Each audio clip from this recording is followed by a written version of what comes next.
வணக்கம் உறவுகளே! எல்லாரும் எப்படி இருக்கீங்க? நல்லா இருக்கீங்களா? 6 மாசமா காய்கறியே வாங்காம நான் குழம்பு வைக்கிறேன்னா நீங்க நம்புவீங்களா?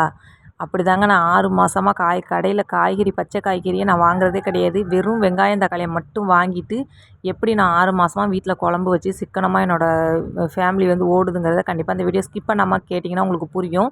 அதுக்கு முன்னக்கூட்டி நான் என்னென்ன விவசாயம் பண்ணுனேன் அப்படிங்கிறத வந்து கீழ ஒரு வீடியோவா நான் எடுத்திருக்கேன். காய்கறி அறுவடை பண்ணேன். வீட்டு தேவைக்காக இவ்வளோ காய்கறி கஷ்டப்பட்டு நாங்க விவசாயம் பண்ணி அறுவடை பண்ணணும். அது என்னென்ன காய்கறி அப்படிங்கிறத ஒரு வீடியோவா நான் எடுத்து ஆல்ரெடி என்னோட சேனல்ல நான் போட்டிருக்கேன். அதோட லிங்க்கை வந்து நான் கீழ ஷேர் பண்ணுறேன். கண்டிப்பா அத பார்த்துட்டு வந்துட்டு, இதையும் பார்த்தீங்கன்னா உங்களுக்கு வந்து புரியும். என்னடா இந்த அக்கா இப்படி சொல்கிறாங்க அப்படிங்கிறத வந்து அத பார்த்துட்டு இதையும் வந்து பாருங்க.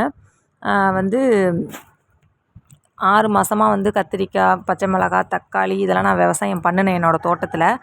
பண்ணிட்டு பார்த்தீங்கன்னா, கொஞ்சம் கொஞ்சமா அப்புறம் மழை வருது, சில நோய் வரும் அப்படியே வந்து அழிஞ்சிருச்சு. இதில இருக்கிறது இப்போ என்னென்னன்னு பார்த்தீங்கன்னா, கத்திரிக்காய் செடி ஒரு 5, 6 செடி இருக்குது. அது போக மாங்காய், தேங்காய் இது எல்லாமே எங்களுக்கு வந்து இந்த தோட்டத்தில் இருக்கனால எல்லாமே ஃப்ரீ தான். நம்ம வீட்டு தேவைக்கு வந்து எடுத்துக்கலாம். அப்படி தான் இன்றைக்கி என்னென்ன பறிக்க போகிறேங்கிறத நான் பார்க்குறேன். பாருங்கள் எப்படி எப்படியும் வந்து பறித்து இந்த குழம்பு தான் நான் வாரத்தில் வைப்பேன் அப்படிங்கிறத வந்து நான் சொல்கிறேன். கண்டிப்பாக ஸ்கிப் பண்ணாமல் பாருங்கள். இப்போ வந்து இங்கே என்ன இருக்குதுன்னு பார்த்தீங்கன்னா, இது வள்ளிக்கிழங்கு. இது வந்து பொங்கலுக்கு வந்து எனக்கு வந்து வேஸ்ட் ஆகிரும்ல சில கிழங்குகள் வந்து. அதெல்லாம் 2, 3 கிழங்கு நான் ஊனி வச்சுருந்தேன். நிறைய வந்துச்சு.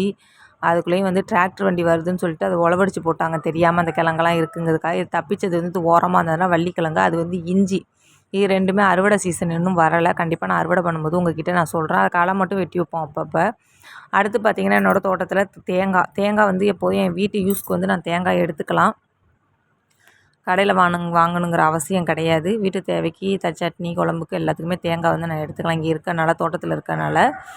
இது போக வந்து வாழை மரம் இதெல்லாம் நாங்கள் தான் உருவாக்கணும். அடுத்து பார்த்திங்கன்னா மாங்காய் கிட்டத்தட்ட ஒரு 10 மரத்துக்கிட்ட இருக்குது. ஏதாவது ஒரு மரத்தில் இல்லைனாலும் ஒரு மரத்தில் எப்படினாலும் காய் வந்து கம்பல்சரி கிடக்கும்.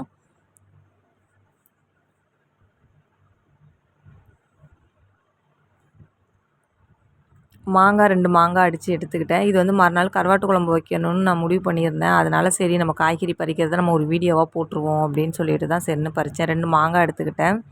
மாங்காய் வந்து இது வந்து குண்டு காய், நீலக்காய் வந்து சீசன் முடிஞ்சிருச்சு. இப்போ பார்த்திங்கன்னா முருங்கைக்காய் சொல்லவே வேண்டாம். எல்லா இடத்துலையுமே முருங்கைக்காய் ஏகப்பட்ட முருங்கைக்காய் இந்த டயத்தில் இருந்துச்சு. அந்த டயத்தில் பார்த்திங்கன்னா முருங்கைக்காய் கிடைக்க ரொம்ப கஷ்டமாக இருந்துச்சு. நான் முன்னாடி அறுவடை பண்ண டயத்தில் 1, 2 தான் கிடக்கும். 2, 3 மரம் இருக்குது இங்கே முருங்கைக்காய் எங்கள் தோட்டத்தில். அதேமாரி ஒரு 2, 3 காய் வந்து நான் பறிச்சுக்கிட்டேன். சின்ன சின்ன காய் தான் எனக்கு எட்டுனுச்சு. அப்புறம் என் வீட்டுக்காரர் 2 காய் பறித்து கொடுத்தாரு. அது நீலக்காய், இது ஒரு கட்டைக்காய். 2, 3 மரம் இருக்குது.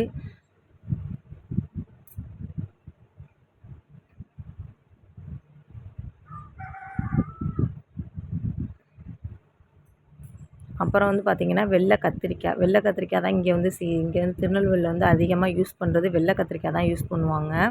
அப்புறம் வந்து வெள்ளை கத்திரிக்காய் வந்து நாங்கள் பறிச்சுக்கிட்டோம். வெள்ளை கத்திரிக்காய் கிட்டத்தட்ட ஒரு 1/2 கிலோ கிடந்துச்சுங்க. நான் எதிர்பார்க்கல 2, 3 தான். ஏன்னா எப்போதுமே நான் போவேன், ஒரு 2 காயை பறிப்பேன், 2 முருங்கைக்காய் பறிப்பேன், அப்படியே குழம்பு வச்சுட்டே இருப்பேன்.